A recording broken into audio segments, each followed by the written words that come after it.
Good morning, everyone, and welcome to Money Mondays. I am quite sadly here by myself today. Paul is out sick, which is why our first topic today is Get Well, Paul. So if you're listening, send him some healing thoughts. He's not feeling well, and we're excited to see him back here again next week. But I will go ahead and get started now. My topic today is the Maine Coastal and Marine Climate Fund.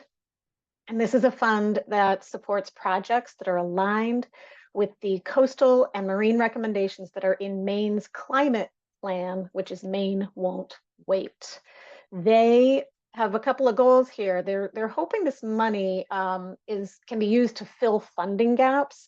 So projects that you're looking to do and you do not have the money to do the early part of it, or there's some funding gap that can be filled in here, or maybe there is money you can get if you just have a little money to leverage those funds. This can fill that gap.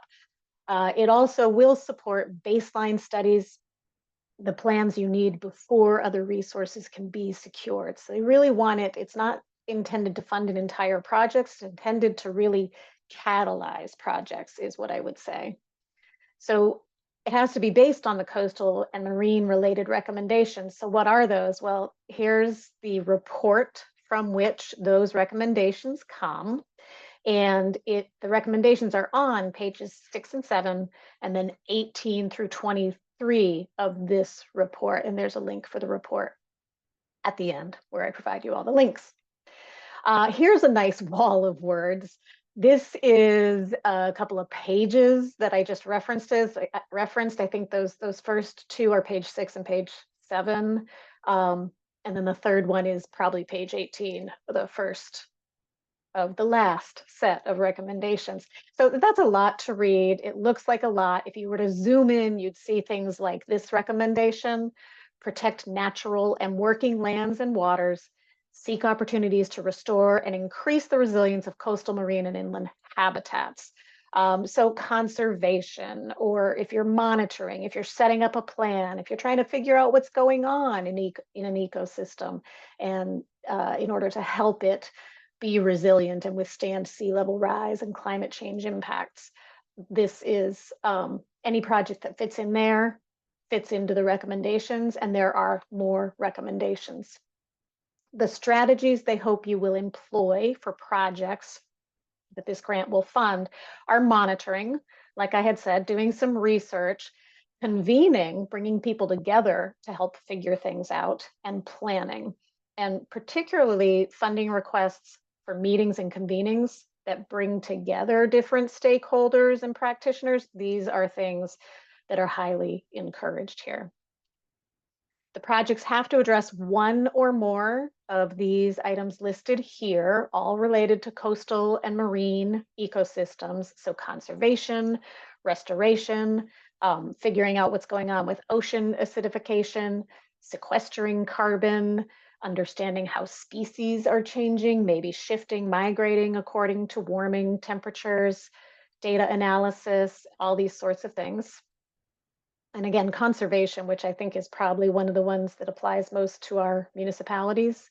Eligible to do this: municipalities, nonprofits, academic institutions, state agencies, and tribal governments. And couple of stars here. For-profit companies can be your project partners. So if there's someone involved here that it would make sense to partner with, collaborations are favored. So there's 20,000 is the minimum you can ask for. 200,000 is the max. There's no match.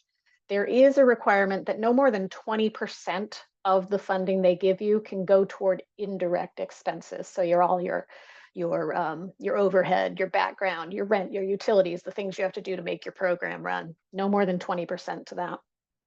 The grant period, it can run for up to 24 months.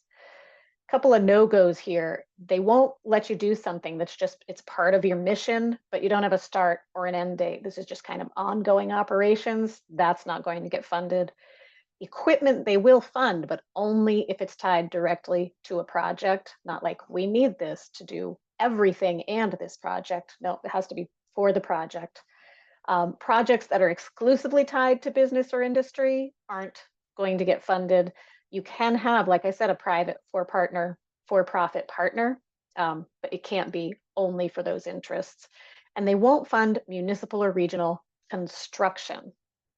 So this is a 3 on the difficulty scale. There's a bullet list of application materials, which isn't as easy as the online portal that just walks you through everything, but nothing there is too onerous. And the project narrative is 2 to 3 pages maximum, and the sections you have to write are defined. So the challenge here is in pulling in your partners and aligning things with the fund.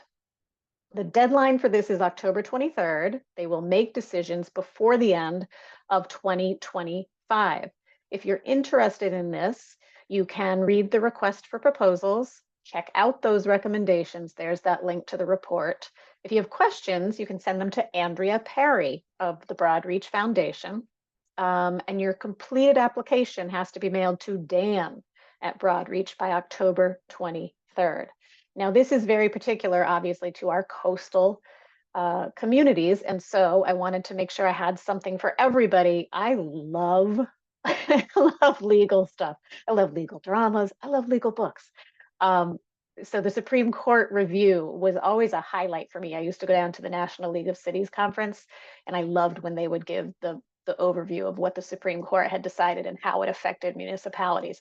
So this is one of those, and it's today from 1 to 2, hosted by the Local Government Legal Center.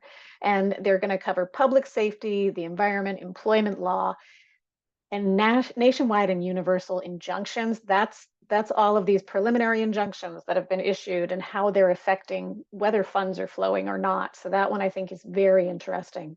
But honestly, I find it all very interesting, and I am planning to do that with my lunch today. So hopefully some of you will get in and register as well. And there's the registration link. All right. So I'll put it in the email too, just so you have it. That is it. Again, I do hope that Paul feels better soon. I can't find my little share box. Where is it? Oh, there we are. Stop. Okay, I think, have I stopped sharing? I hope I've stopped sharing. Okay, well, thank you so much for joining me today. And